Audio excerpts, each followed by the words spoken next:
आइए हम उज्जैन के सार समाचार प्रस्तुत करें। आज 25 दिसंबर है, प्रभु यीशु का अवतरण हुआ और चर्चों में उल्लास छाया, समारोह हुए और अब प्रार्थना सभाएं हुई।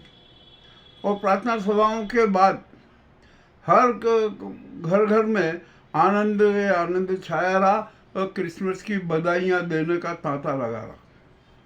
अच्छी बातें होना चाहिए। एक दूसरा समारोह, आज अटल जी का भी जन्मदिन है, 101वां जन्मदिन है।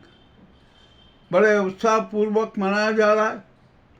भाजपाई बड़े उन्मादित होकर अटल जी की बातें कर रहे हैं, परंतु शायद वे भूल गए कि अटल जी का जो संदेश आया था ना, उस संदेश को तो मिट्टी में मिला दिया।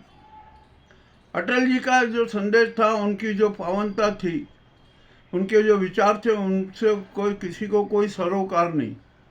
सब अटल जी की प्रशंसा कर रहे हैं, करते करते नहीं थक रहे, परंतु उनके सिद्धांतों से, उनके विचारों से किसी को कोई नाता नहीं, कोई सरोकार नहीं। मामला बड़ा विचित्र है। जो हमारे राजनीति के पंडे और गुंडे हैं ना, इनका चरित्र ही दोहरा होता है। हम हर जगह देख रहे हैं कि वहाँ पर मंच पे जब होते हैं तो क्या बोलते हैं, और मंच के जब बाहर रहते हैं तो उनका चरित्र क्या होता है, ये किसी से छिपा नहीं है।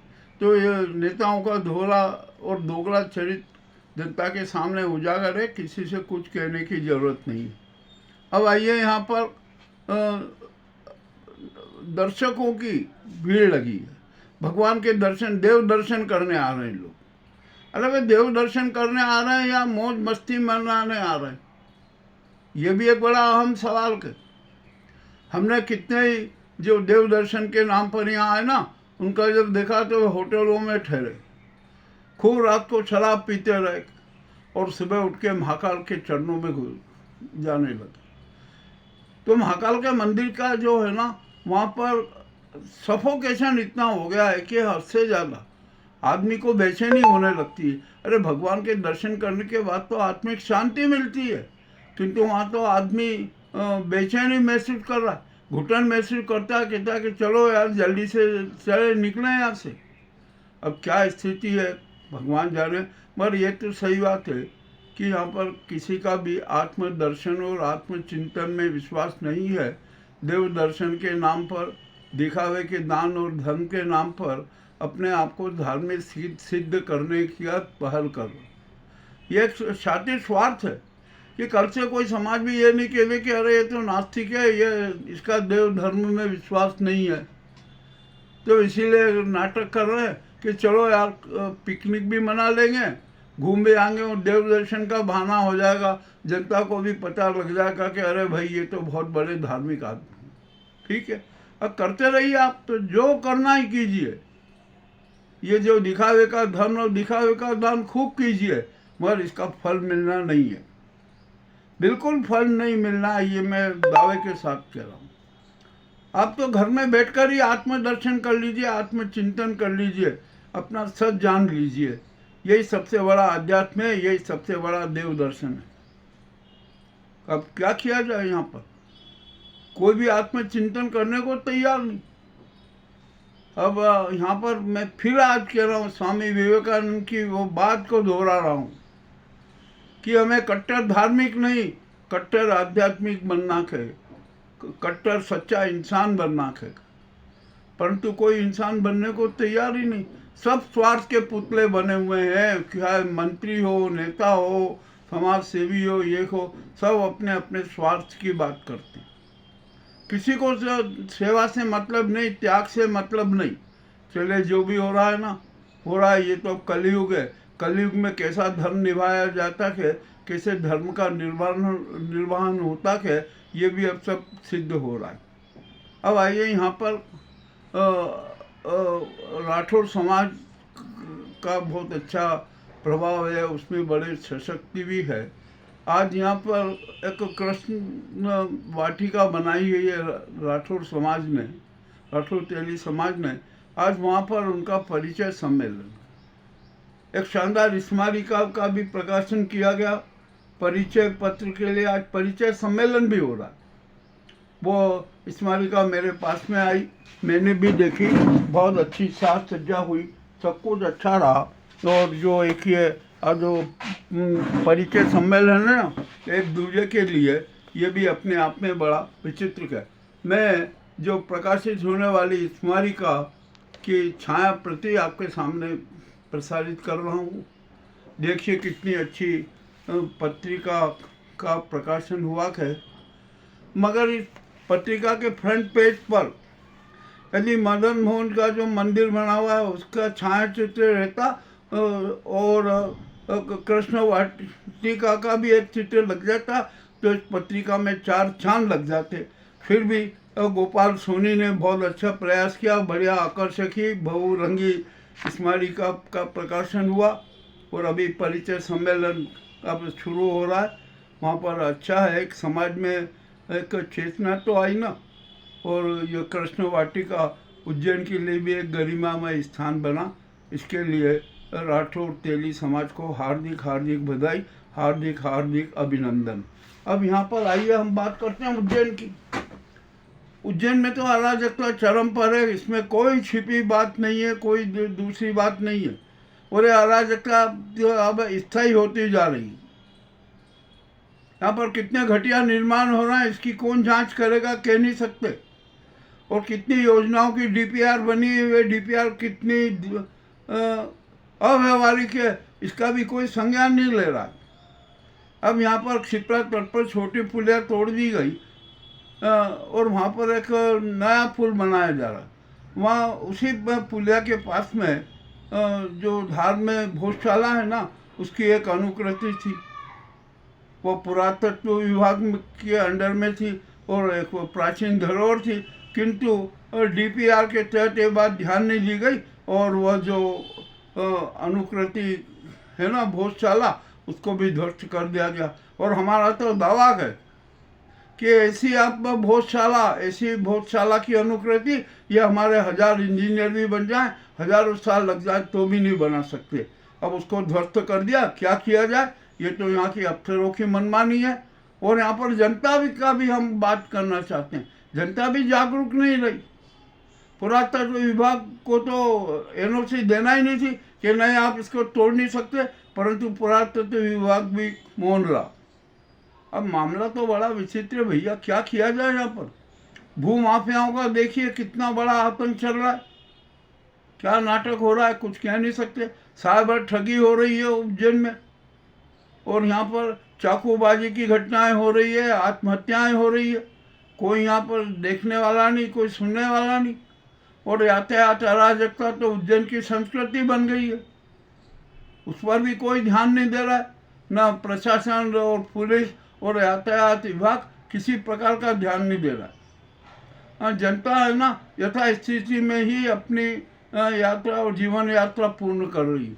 उदाहरण के तौर पर कितने चौराहे पर जाम लगता है, ये शायद प्रशासन को संज्ञान ही नहीं है। यातायात पुलिस को संज्ञान नहीं है, पुलिस कप्तान को संज्ञान नहीं है कि कितने चौराहे पर जाम लग जाता है। पर बहुत परेशान होते हैं। और बेचारे पैदल यात्री तो इतने परेशान होते हैं कि जिसकी कोई सीमा नहीं, उनका तो पैदल चलना ही मुश्किल हो गया। और वाहन चालकों की डांट भी सुनते हैं, उनकी धुतकारे भी सुनते हैं। और यहाँ पर आप देख लीजिए, यहाँ पर सड़कों पर व्यापारियों की दोनों साइड दुकानों पर वाहन खड़े हो जाते हैं और बीच में सेंट्रल पार्किंग हो जाता है और आवागमन चालू रहता है। तो आप बताइए पैदल यात्री कहाँ चलें। हमने तो कहा था कि भैया आकाश मार्ग बना दो, पैदल यात्रियों के लिए आकाश मार्ग बना दो, उसमें वो सफ़र कर देंगे। परंतु आकाश मार्ग बनाना संभव ही नहीं है और वो बन भी नहीं सकते। तो यहाँ पर सुप्रबंधन और सुव्यवस्था का मार्ग बना दो, मगर वो भी करने को तैयार नहीं कोई। अब आज देखिए हमारे यहाँ पर कितने घोषित एकांगी मार्ग हैं, उन एकांगी मार्गों का पालन तो होना चाहिए ना सख्ती से, वो भी नहीं हो रहा है। आप आ जाइए कंठाल से छतरी चौक तक, देख लीजिए वहाँ की क्या स्थिति है। तो दुकानों के सामने दोनों तरफ वाहन है, सेंट्रल पार्किंग की लंबी लाइन लगी रहती है और वाहनों का आवागमन, दोनों तरफ से आवागमन जारी रहता है। तो आप बताइए पैदल यात्री कहाँ चले और कैसे चलेगा?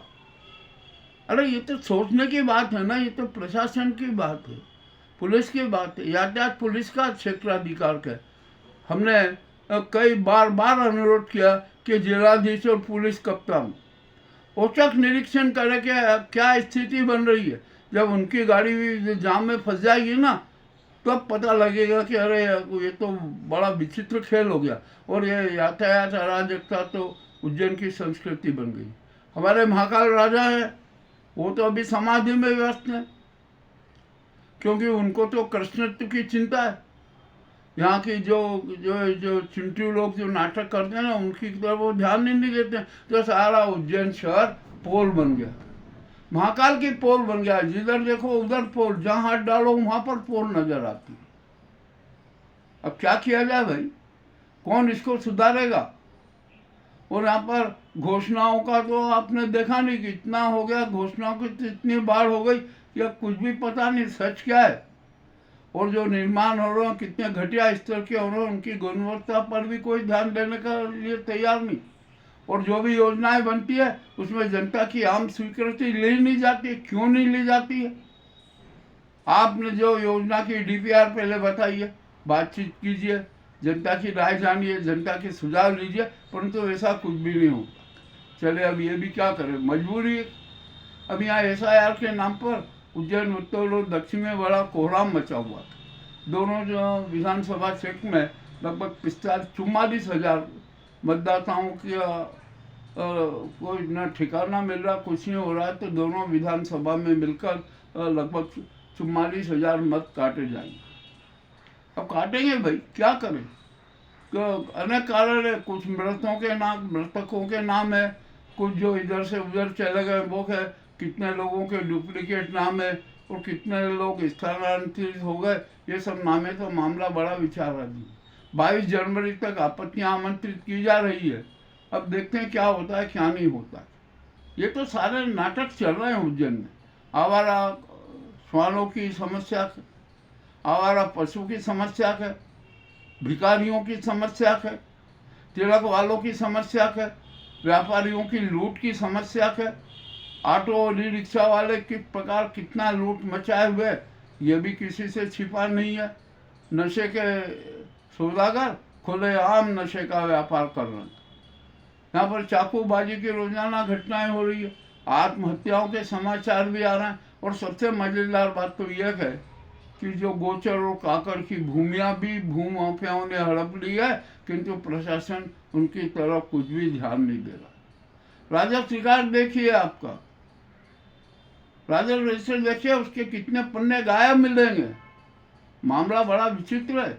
और यहाँ पर कितने ही हमने अभी हमें एक मंगलनाथ रोड पर भी एक कोई धार्मिक स्थल है, उसका हुआ, उसने भी 4 बीघा सरकारी जमीन हड़प रखी। अब वो उनके बाप भी हो गए, मगर प्रशासन तो कुछ देख ही नहीं रहा आखिरकार। और यहाँ पर जो हमारा मीडिया है ना, उसका में आप बिल्कुल ही कोई विश्वास नहीं करते।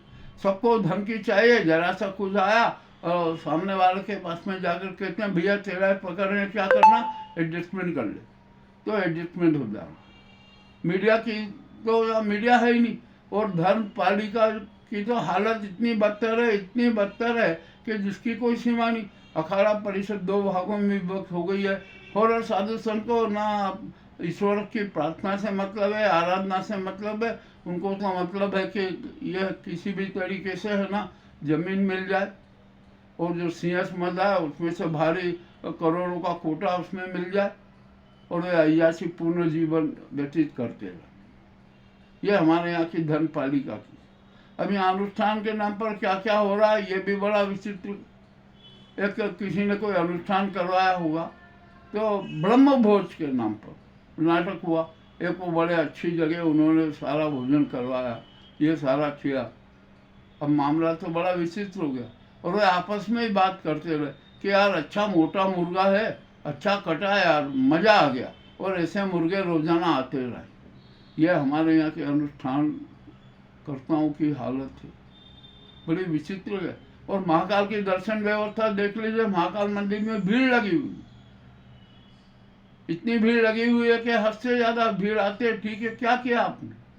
आपने महाकाल के दर्शन ही किए ना, पर आत्म दर्शन तो किया ही नहीं आपने, अपना आत्मचिंतन तो किया ही नहीं, और खाली यहाँ पर आए दिखावे के दर्शन कर दे वाह, क्योंकि अरे हम तो बहुत बड़े धार्मिक हो गए। ये हमारे उज्जैन की स्थिति है। सप्त सागरों की हालत क्या हो रही है जरा ये देख लीजिए। क्षीर सागर की स्थिति तो देखिए कि क्या हो रहा है, यहाँ पर कोई कुछ ध्यान नहीं। अब एक उज्जैन की एक बहुत बड़ी समस्या है, जो महिला यात्री आते हैं ना, और जो महिला वर्ग के आते हैं, उनके अनेक स्थानों पर सुविधा घर उपलब्ध नहीं है। तो हर क्षेत्र में महिलाओं के सुविधा घर बनाए जाना जरूरी है, इस बात पर नगर निगम ध्यान दे। यहाँ की सफाई व्यवस्था तो छोड़ दीजिए, उसकी बात ही मत कीजिए। सफाई करते हैं, सफाई कर्मी कचरा गटरों में डाल देते हैं, और कुछ हो रहा है, जो भी हो रहा है ना सब अच्छा हो रहा है। यानी अवंतिका पूरी अराजकता पूरी बन गई है, इसमें अब कोई शंका नहीं है। ये उज्जैन के कड़वे समाचार आपके सामने प्रस्तुत है, आपको कैसे लगे हमें अवश्य बताएं। बहुत बहुत धन्यवाद।